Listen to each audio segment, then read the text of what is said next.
بسم اللہ الرحمن الرحیم۔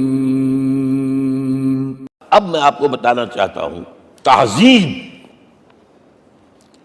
ہمارے ہاں اصل میں بدقسمتی سے ہم سیرت کی تقریریں کرتے ہیں، حضور کی عظمت بیان کرنے کی کوشش کرتے ہیں۔ کچھ لوگ تو خیر حضور کی زلفیں ہیں، حضور کی آنکھیں ہیں، حضور کی کملی ہے، حضور کا سایہ نہیں تھا وغیرہ، یہ باتیں اپنی جگہ ہیں، ہر چیز ٹھیک ہے، لیکن یہ جان لیجئے حضور کی اصل عظمت ایک نبی اور رسول کی حیثیت سے ہے، اور وہ شے وہ ہے جہاں جبرائیل کے بھی پر جل رہے ہیں، اس کی حقیقت کون جانتا ہے؟ میں ایک مثال دے رہا ہوں آپ کو کہ حضور 100 میں مثال رکھا کرتے تھے۔ آج روزہ رکھا، شام کو افطار نہیں کیا، وہ رات کو چل رہا ہے روزہ، اگلے روز پھر وہ کنٹینیو کر رہا ہے شام تک، 2 دن کا 100 میں مثال، 3 دن کا بھی رکھتے تھے۔ صحابہ نے اجازت چاہی، حضور ہمیں بھی اجازت دے دیں، نہیں، آج کے حضور آپ تو رکھتے ہیں، ہمیں منع کرتے ہیں۔ اب سنیے، ایکم مثلی، تمہیں سے کون ہے مجھ جیسا؟ ابھی تو عند ربی، میں تو اپنے رب کے پاس رات گزارتا ہوں، ہوا یطعمنی ویسقین، وہ مجھے کھلاتا اور پلاتا ہے۔ کیا سمجھیں گے ہم؟ کیا ہماری سمجھ میں آئے گا؟ یہ معاملہ نبوت کے جو اسرار و رموز ہیں، ان کا جو مقام اور مرتبہ ہے، وہ کوئی نبی پہچان سکتا، غیر نبی تو پہچان ہی نہیں سکتا۔ ایک ڈاکٹر کا کیا مقام ہے اپنے فن میں، وہ کوئی ڈاکٹر ہی سمجھ سکے گا نا، غیر ڈاکٹر کہاں سمجھے گا؟ اور حقیقت میں وہی سمجھے گا جو اس سے بھی اوپر کا ڈاکٹر ہے، نیچے والا تو نہیں سمجھ سکتا۔ جو کمتر ہے وہ تو صرف اوپر دیکھے گا، اللہ اللہ خیر صلی اللہ، جو اوپر ہے اور ظاہر ہے محمد سے اوپر کوئی نہیں صلی اللہ علیہ وسلم۔ یہی وجہ ہے، دیکھیے شیخ سعدی کو کیا کہنا پڑا، یا صاحب الجمال و یا سید البشر من وجهك المرير قد نور القمر لا يمكن الثناء كما كان حقه بعد خدا بزرگ توئی قصہ مختصر۔ اے محمد صلی اللہ علیہ وسلم، آپ کی ثنا جیسے کہ حق ہے ہو ہی نہیں سکتی۔ غالب اس سے بھی آگے گیا ہے، میں بات ابھی آپ کو سناتا ہوں شعر اس کا۔ آپ کی ثنا کا حق ادا ہو ہی نہیں سکتا، بس ہم یہ جانتے ہیں اللہ کے بعد آپ کا مقام۔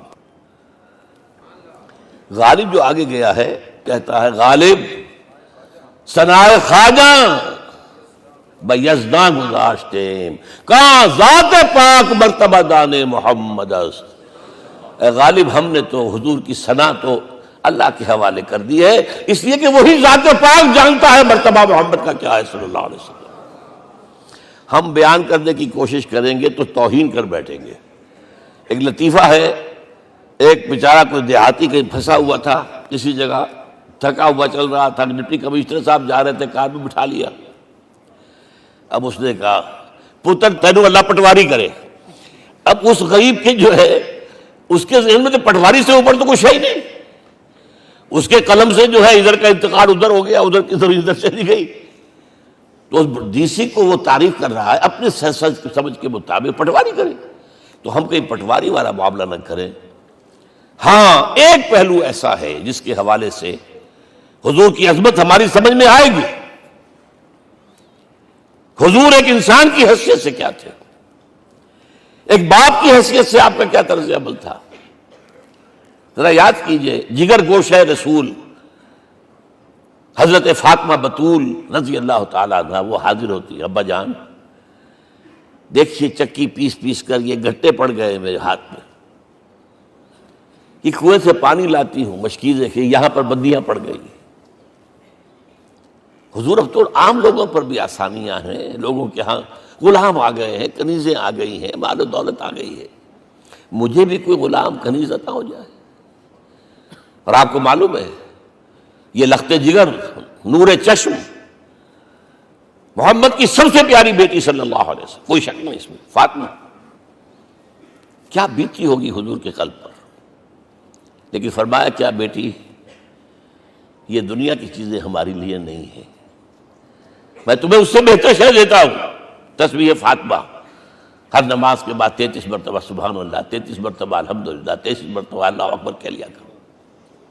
لیکن سوچ لیجئے دل پر کیا گزری ہوگی صلی اللہ علیہ وسلم. حضرت عائشہ سے پوچھئے، حضرت خدیجہ سے پوچھئے حضور کیسے شوہر تھے؟ آپ سے زیادہ خواتین کے حق میں نرم، گھر کے کام کا جھاڑو دے رہے ہیں، کپڑے جو ہیں بوسیدہ انہیں سی رہے، گھر میں بیٹھے ہوئے یہ کام کرتے تھے. بہرحال ایک بات میں آپ سے عرض کروں، آپ انسان کی جس حیثیت کا بھی ذہن میں تصور کریں گے وہ ساری حیثیتیں محمد میں موجود ہیں صلی اللہ علیہ وسلم. محمد حاکم کی حیثیت سے بھی ہیں،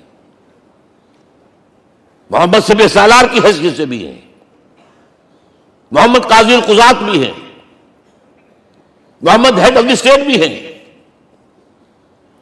محمد بیویوں والے بھی ہیں، اولاد والے بھی ہیں، محمد 5 وقتہ امام بھی ہیں، جمعے کے خطیب بھی ہیں، مدرس قرآن بھی ہیں، مربی بھی ہیں، مزکی بھی ہیں، اور ہر میدان میں بلند ترین مقام. کوئی ایسی جامع شخصیت ملے گی؟ ہمارے ہاں تو حال یہ ہے کہ جو خطیب صاحب ہوتے ہیں وہ 5 وقتہ نماز کیسے پڑھا سکتے ہیں؟ ان کا تو اونچا مقام ہے. 5 وقتہ نماز کے لیے تو علیحدہ چاہیے امام آپ کو، اور وہاں بھی ایک امام سینئر ہوگا وہ عشاء مغرب اور فجر پڑھائے گا، ایک جونیئر ہوگا بیچارہ وہ جو خاموش نماز ہے وہ پڑھائے گا. 5 وقتہ نماز پڑھا رہے محمد صلی اللہ علیہ وسلم، اور خطیب بھی وہی ہے، مربی بھی وہی ہے، مزکی بھی وہی ہے. ہمارے ہاں جو لوگ تزکیہ نفس کے میدان میں ہیں وہ پھر جماعت کبھی نہیں کراتے، کبھی نہیں دیکھا ہوگا آپ نے کسی صاحب کو کراتے ہوئے. یہ جامعیت جو ہے، جامعیت کبریٰ. میں صرف ایک بات کہا کرتا ہوں، ایک اعتبار سے حضور کا اسوہ نامکمل ہے. آپ مجھے سوء ادب کا مرتکب نہ قرار دے دیں. اسوہ کیا ہے؟ عورت کے لیے اس کی اپنی نسوانی زندگی کے لیے اسوہ آپ میں نہیں ہے. آخر نصف انسانیت ہے، اسے بھی اسوہ چاہیے. یہ ہے جس کی وجہ سے حضور نے شادیاں کی ہیں زیادہ. خواتین کے لیے اسوہ حضور کے ازواج مطہرات ہیں، اور ان میں سب سے بڑھ کر جو بالکل یوں سمجھیے کہ آغاز کے اندر نوجوانی میں آ گئی ہیں حضور کی خدمت میں، نہایت ذہین و فطین. انہوں نے پھر عورت کی زندگی کے لیے حضور کا جو طرز عمل تھا وہ انہوں نے بیان کیا نا.